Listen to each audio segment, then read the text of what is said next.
What's up, y'all? It's Tasha with Tashuanity 3LT, and we're back again with another lit tutorial. Let's get into it.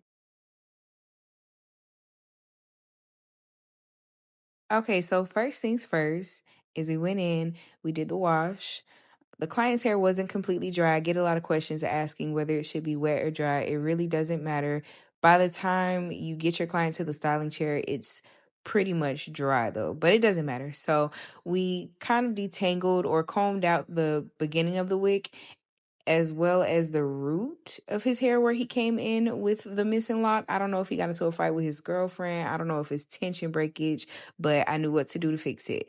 And the first thing I did was I went in with a single prong 0.5 millimeter crochet needle and opened up the new growth at the root, placed the combed out hair or the loose hair from the wick inside of the root and just kind of like created a dome around it, and I started crocheting.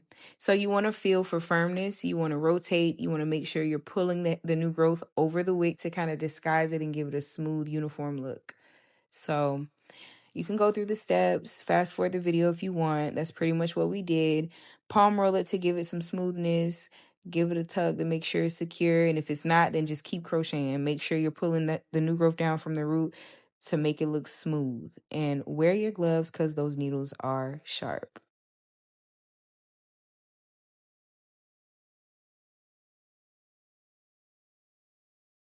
Don't forget to like the video, hit the bell to be notified whenever I post a new lit tutorial, and comment what you want to see next.